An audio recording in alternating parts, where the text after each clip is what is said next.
the case. It's about Derby Foods and Mr. Simon York, who happens to have a very volatile personality. He kind of erupts on some of the employees, his coworkers, the manufacturing group. Mary Griffin was responsible for his advancement, and now that she's seen multiple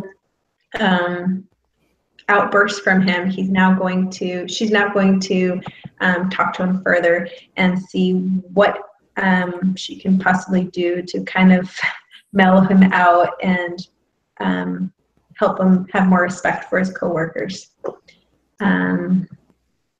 What did you guys, let's see. What do you believe is the culture at Derby Foods?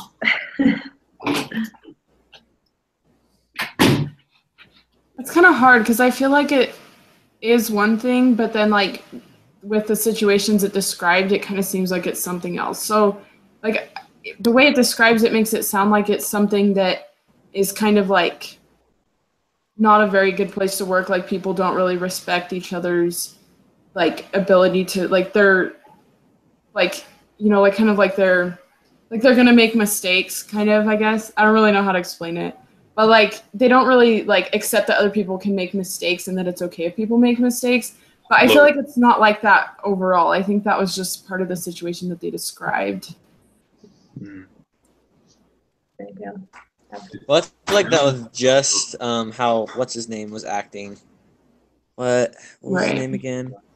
Yeah, I feel like everybody else is just not. Yeah, York. There you go.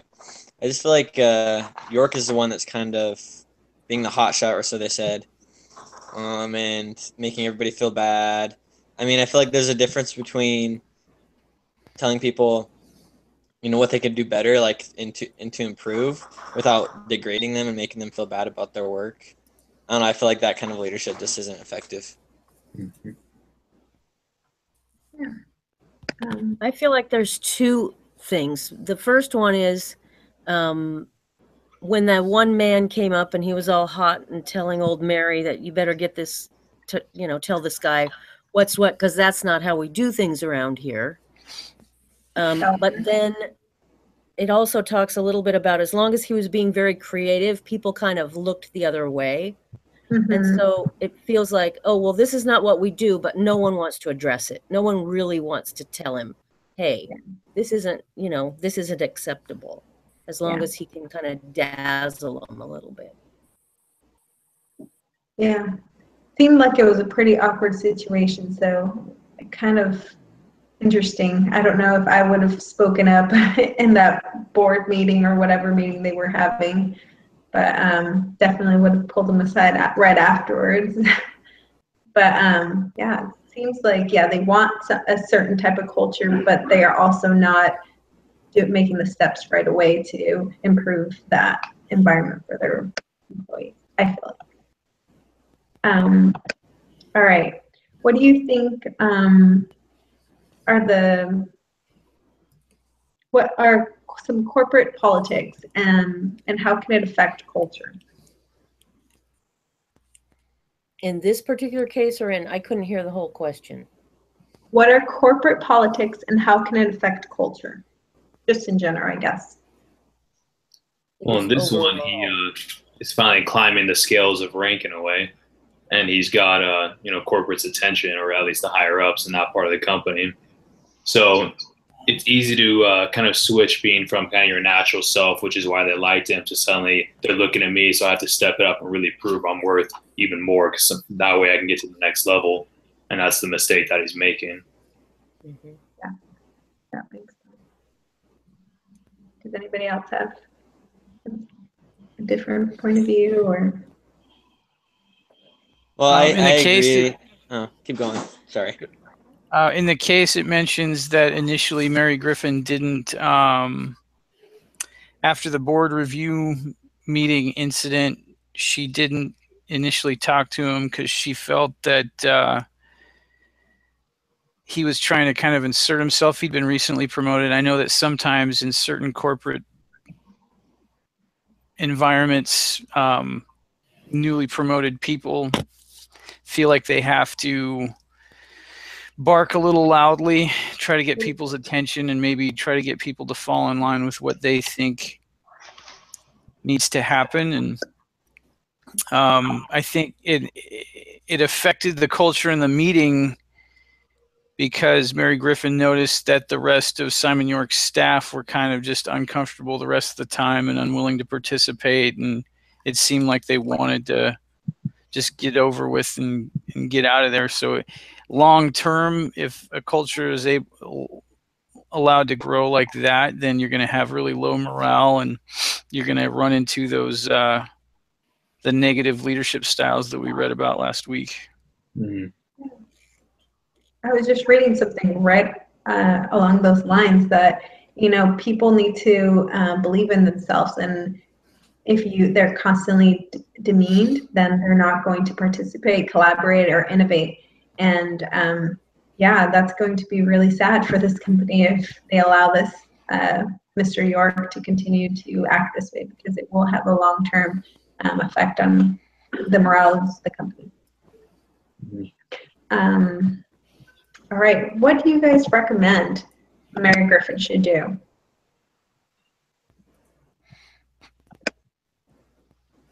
Well, it seems like she's already on the correct path, because it ended saying that she already contacted and bring him in, but no specifications of why. So he's kind of going for the purpose that he thinks it's time to update on his progress and how good things are going. But basically, I think when he gets there, she needs to kind of set him down and just get straight to it. Don't, you know, essentially BS around it. Just go for it and say, look, we've had a couple issues, so I want to bring them up. And kind of just get him out of the way. Don't sit there and dwell on it and talk in depth. He's not an idiot. He's going to figure it out. So say, this is what's wrong. Like, just try to work on this. But let's talk about the progress of what's going on now. And then try to get him focused to get him back on work to keep going.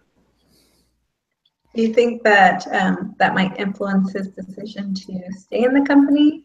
Or do you think that would negatively affect his work? So do you say his influence to stay in the company? I mean, if it affected it to the point where he didn't want to, I'd say it's better off him being gone. That's kind of my view, is if you're not going to prove your worth of a company, you don't need to be there in the first place.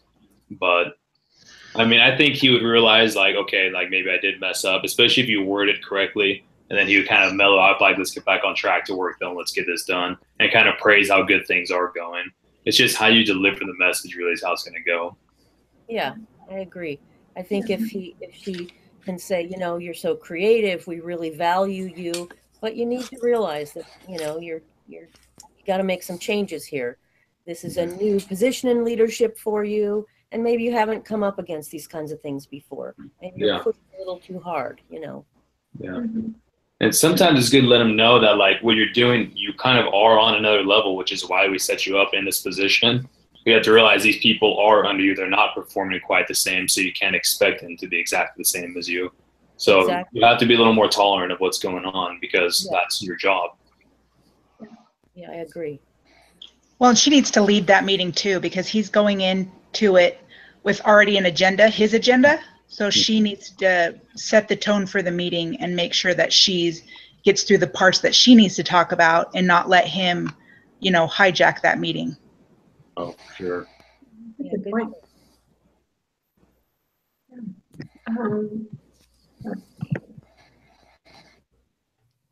So do you think if Mary was to talk him into possibly, I don't know, taking some leadership training, that would actually build the culture? Or do you think that there would be some kind of, I don't know, on his part, he'd probably want to go somewhere else where he didn't feel any creativity constraints? Do you think he would be open to? I think it could go either way. I think that that's a good place to start, just because he's having like those issues with how he's leading the people that he's working with. And so I think that if she tried that and it didn't work, then she might have to use another approach. But like if he decides that he wants to go somewhere else, and that's kind of his own issue really, and it's not really something that she should worry about too much, because like her job is to make sure that the company and that the people and the leaders are doing things the way that they're supposed to. And if they're not, then she needs to do something about it. So having that leadership training, I think, would help that out a little bit. I think the way they approach it is kind of key, because if she only has him do leadership training, then he's seen that he's being punished and kind of like demeaned and looked down upon. But if she says, you know, it'd be a good idea for every leader in the company to go through this training, this is for all the head people, and it wasn't about him, it was about like, we need to step up our game as a group, then, you know, he'd be more accepting of that. Yeah, that's a good point. I didn't think about maybe opening it up to the other brand managers. Mm-hmm. So, I mean, you can never have enough training on how to do things right. Yeah. It's always good to have a refresher. Yeah. Actually, I'll be back in 2 seconds because my computer's about to die. But you guys can keep going. Okay. Okay. So we touched on it a little while ago, but what do you think are the beliefs that support the culture? So something I think. Go ahead. Keep going. Sorry. Oh, go ahead. Go ahead.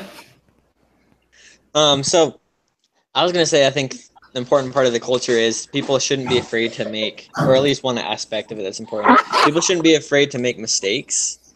I mean, if they're afraid of this guy yelling at them every time they do something that he doesn't agree with or that he doesn't think is perfect, then it's gonna like really affect their work.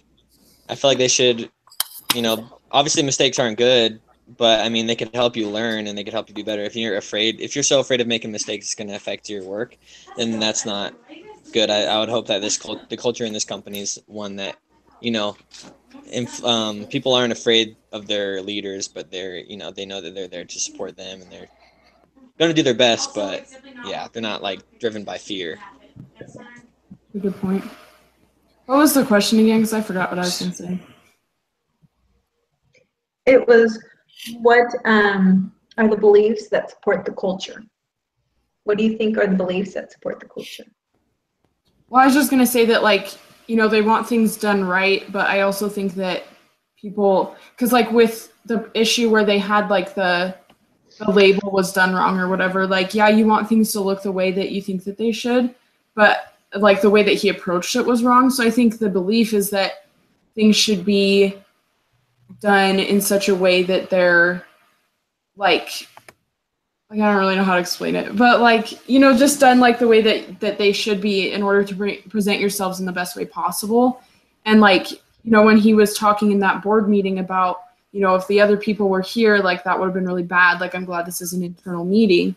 Like, he kind of had a point sort of in that, like, you know, you want to make a good impression and stuff, but he just made a little more of a bigger deal out of it than he should have. It's all unprofessional, basically. Yeah. Yeah.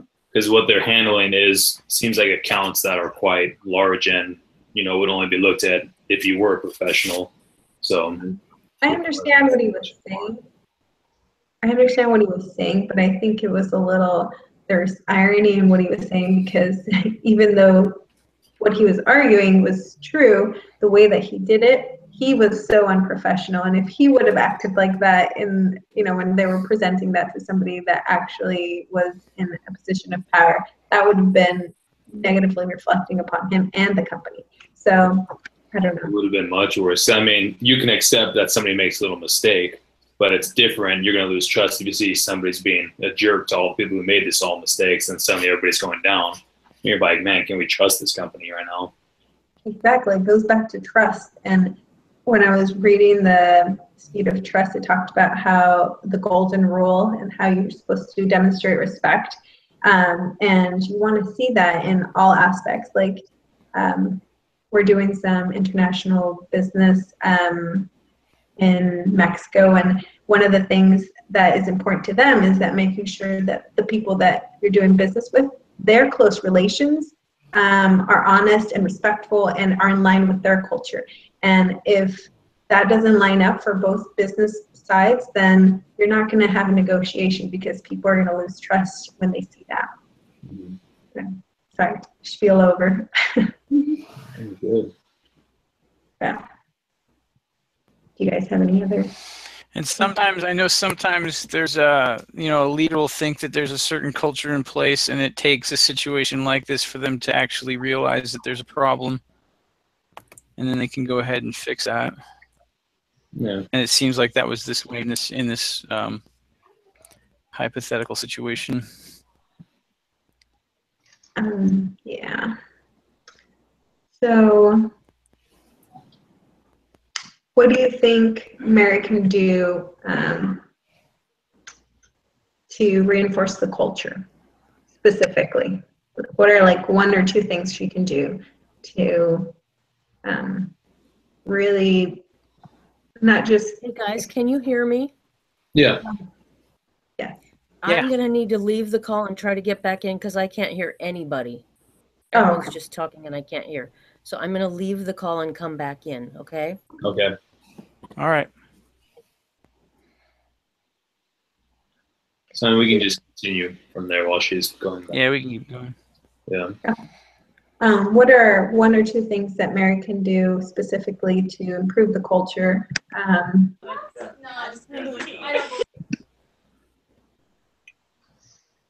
was just thinking like maybe just like, well, there's always like setting an example, which it sounds like she's doing, but maybe just like encouraging others to do their best to uphold the culture and to uphold some of the standards, and to make sure that they're doing what they can to make sure that that culture is maintained. Are you referencing like when the board meeting, like nobody spoke up when some of the people... Just like kind of in general. So like, I don't know, not really anything specific, but like, like like board meetings, or, even when they're down like in the production line or whatever. I think that those things are like, it's always good to make sure that you're maintaining that culture at all times. But I think that, yeah, it could specifically be used in some of those situations as well. Susan, can you hear? Can you hear us now? Susan? I can hear a little bit. Okay. Okay. I'm going to use a different computer next time. Okay. I think that in the one-on-one meeting that she has with York the next day, looking at some of the feedback and coaching materials, one of the things she could do right at the beginning of that meeting is maybe ask York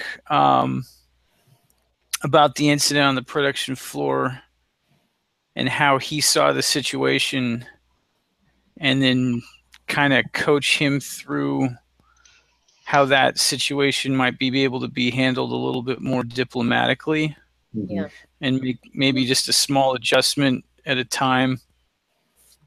Wow, and while reinforcing his, his passion and the high standards he's set, maybe kind of ask the coaching, the feedback thing talked about trying to get people to, or helping people.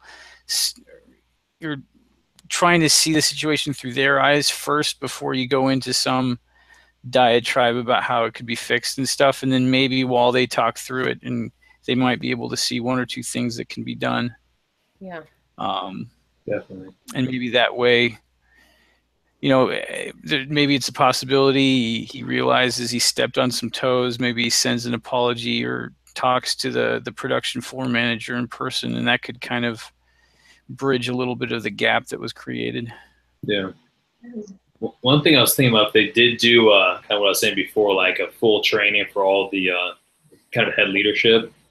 One thing that could be useful is to bring up a topic of just diffusing conflict and confrontation and stuff, and trying to keep a peaceful and happy environment in a way.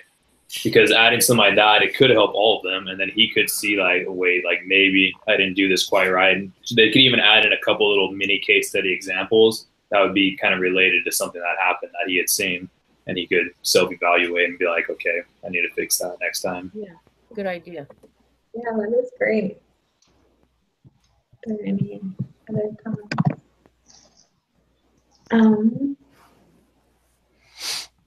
Okay, so what principles, if any, from this lessons reading apply to this case?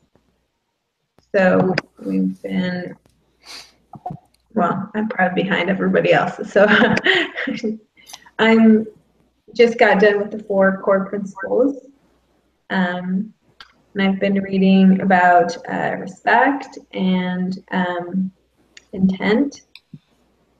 And I feel like when you respect those around you, you not only create a happy environment, but you also get the best out of people because they look up to you, or they enjoy your company and or your leadership style and want to give their best. So I feel like it improves work morale, and I think that definitely applies. Respect is definitely something that probably dropped in his eyes to his fellow employees under him once he was promoted. Because if he saw them as being equals, then he would have treated them a whole lot different in that situation. Mm-hmm. And I mean, the greatest leaders are the ones that don't see themselves as the greatest leader. That's really how it comes down.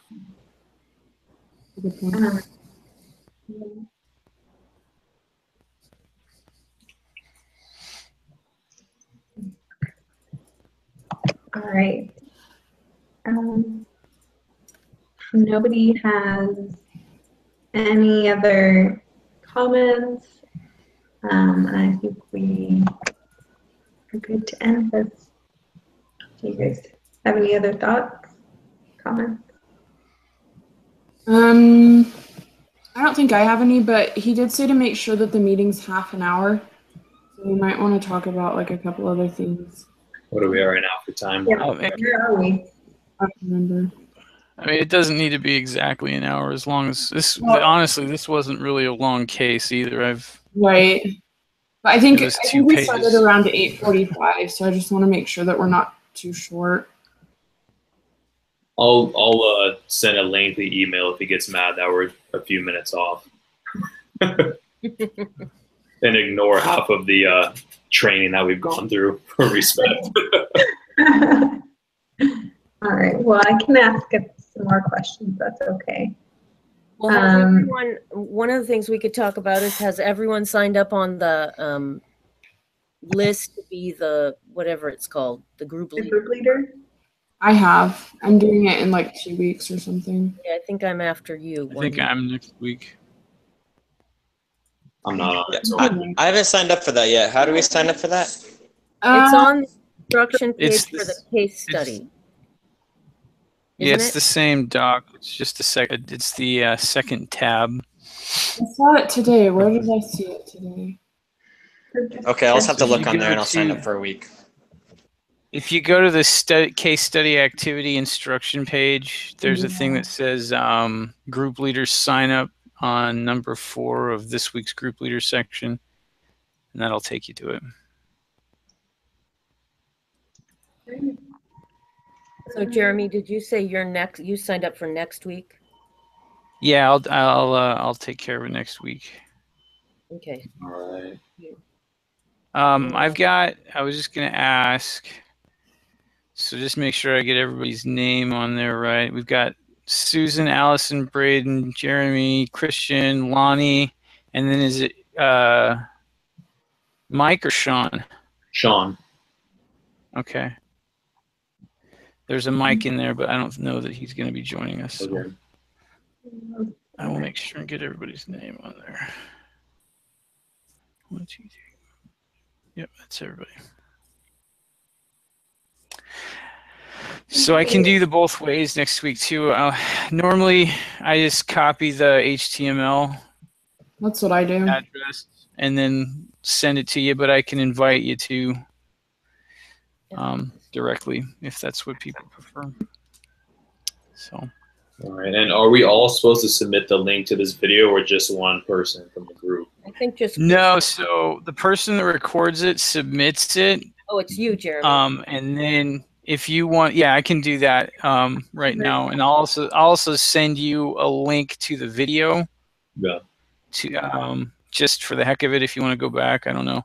It's just a habit I got into, and then to get that unchecked, you can just like reply to the thread like "good job" or "you guys didn't let me talk" or something like that. I hate my group. And that'll get it unchecked on your checklist thing. Yeah. You have to check. Yeah. Well, thank you guys for bearing with me. Hopefully I will not have any of these shenanigans moving forward. No, it's fine. All right. Thanks No for worries. getting it all going for us, though, and coming up with stuff. Yeah, for sure. Yeah. All right. Well, Alrighty. good. We'll Have see a you good all night. next week. Nice meeting you Yeah, all. see you guys. Yeah. Bye. See you next